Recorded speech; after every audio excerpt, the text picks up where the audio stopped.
Okay, so get ready because we're diving into something a little different today. Different good or different weird? Hopefully good, different. Let's find out. We are talking about upgrading your life through silence. Sounds a little counterintuitive. Yeah, you sent this list over 10 techniques, and I gotta say, I was a little confused at first. 10 ways to upgrade your life in silence. Yeah, 10 ways to upgrade your life in silence. I mean, it's not the first thing that comes to mind, you know? Right, usually it's like go out and do all these things and buy all this stuff. Achieve. Yeah, exactly. So silence, how does that? Silence, how does that work? Yeah, Well, it's interesting because, we are always told do more, get more, be more. right. But this list is kind of flipping the script. Yeah. It's about finding power in those quiet moments, Mm-hmm. the spaces between the noise, With spaces between the noise. Yeah. I like that. So looking at this list, the first few things that jumped out at me were things like gratitude journaling, Okay. reading fiction, and even just finding a quiet spot. Yeah. These seem to all fall under this umbrella of inner work. Inner work. What is that exactly? Yeah, what is that exactly? Is it like working on my abs? Inner work is about self-reflection. It's about mindfulness. Okay. It's about taking the time to understand your own thoughts, your emotions, and even your motivations. Oh, so it's like mental work, not physical work. Exactly. It's like Right. mental fitness. I like that. So, for example, gratitude journaling. Everyone's heard of that. Yeah. It's not just about, feeling good, although that's a nice bonus. Yeah. It's really about actively shifting your focus to the positive. Okay. It's about training your brain to notice and appreciate the good things in your life. It's almost like rewiring your brain Exactly. It's like building new neural pathways, to be more optimistic. To be more optimistic, to be more resilient in the face of challenges. Yeah, that makes sense. Yeah. What about reading fiction, though? Reading fiction. I mean, I love reading, but how does that fit into inner work? Well, reading fiction is a fascinating form of empathy training. Empathy training. Yeah, when you get lost in a story, when you're really engrossed in a book, Uh-huh. you're stepping into someone else's shoes. Right. You're experiencing the world through their eyes. Makes sense. You're feeling their emotions, you're understanding their motivations. So you're kind of getting a taste of what it's like to be someone else. Yeah, and even more than that, on a neurological level, Okay. you're firing up your mirror neurons. Mirror neurons. Yeah, these are the same neurons that would activate if you were experiencing those emotions yourself. Wow. So it's like a virtual reality simulator for empathy.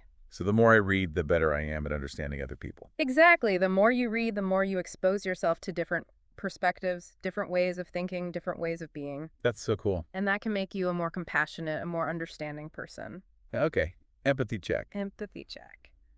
So we've got the gratitude journaling. We've got the reading fiction. What about these other things on the list, like personal journaling? Personal journaling, finding a quiet spot. Yeah. These are all about creating space for yourself. Okay. Yeah. Space to disconnect from the external world and to tune into your inner world. So giving yourself permission to just be quiet. Exactly. Permission to just be. I like that. Journaling is a safe space to process your thoughts and emotions Mm-hmm. without judgment, without filters. Yeah. And finding a quiet spot, whether it's in nature, whether it's in your own home, Right. it allows you to just de-stress, to clear your mind, and to just be present in the moment. Be present. Yeah. It's funny because all of this stuff sounds so simple, It is simple. but we don't do it. We make it so complicated. Right. It's like, got to achieve, got to get more things, got to be busy all the time. Yeah, we're so focused on doing that we forget about just being.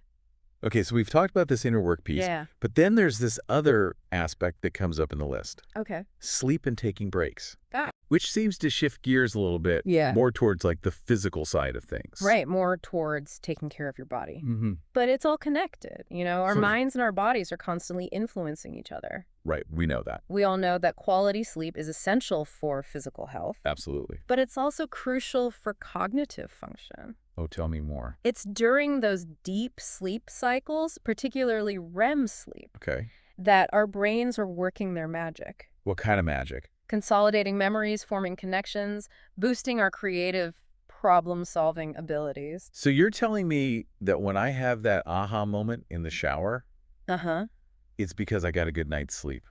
It could be. It could be. It all makes sense now. It's amazing, right? So we're talking about the power of those quiet, inactive hours. The power of rest, the power of rejuvenation. Yeah. And it's not just about sleep, What else is there? Even short breaks during the day can have a huge impact. Okay, so like stepping away from my computer for 5 minutes. 5 minutes can make a difference. What should I do in those 5 minutes? Whatever helps you disconnect and recharge. You can go for a walk. Okay. You can stretch. You can meditate.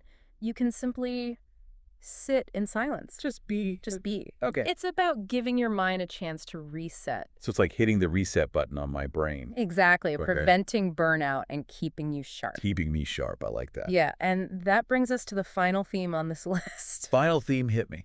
Active engagement with the world. Okay. This part focuses on feeding your mind, rising early, Okay. and getting out in nature. This is where I get a little confused. Confused. We've been talking about silence. We've been talking about subtraction. Right. But these seem like additions. I see what you mean. Like these seem like things I need to actively go out and do. They are, but they build upon that foundation of inner work Okay. and that mind-body connection that we've been talking about. So it's like all the silence and the inner work and the rest Yeah. that fuels these outward actions. Precisely when you take care of yourself, when you create that space for stillness and reflection, Uh-huh. you're empowering yourself to engage with the world in a more intentional and a more meaningful way. Okay, so it's like silence is the fuel. Silence is the fuel. For everything else. Yeah. I'm starting to get it. So let's break down these active engagements a little bit. Okay. Continuously feeding your mind, How do I do that? reading books, listening to podcasts, having new experiences. Oh, so it's about learning new things. It's about keeping your mind sharp and adaptable. Right. It's about being curious and engaged with the world around you. That makes sense. Yeah. What about rising early? Rising early. I am not a morning person. Well, even if you're not a morning person, Oh, okay. carving out a little bit of quiet time before the day begins can be incredibly powerful. How so? It's a time for reflection, for setting intentions, for planning your day. It's a chance to start your day with purpose and clarity. So instead of rushing into the chaos, Instead of hitting the ground running. you're giving yourself a moment of peace. Exactly. A moment of peace, a moment of silence Before the storm. before the storm. Okay, I can see the value in that. And then there's nature. Nature. Nature is like the ultimate reset button. Oh, tell me more. It's a powerful antidote to the constant stimulation of modern life.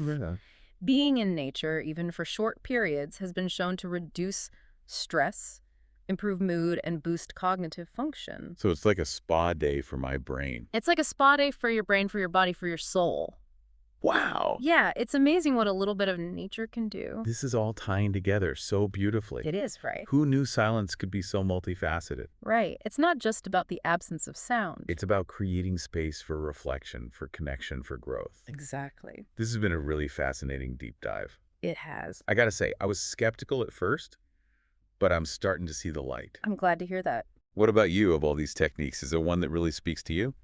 You know, they all hold value, but I think maybe what speaks to me most right now is that idea of getting out in nature more. Yeah, I've been feeling a little burnt out lately, I heard that.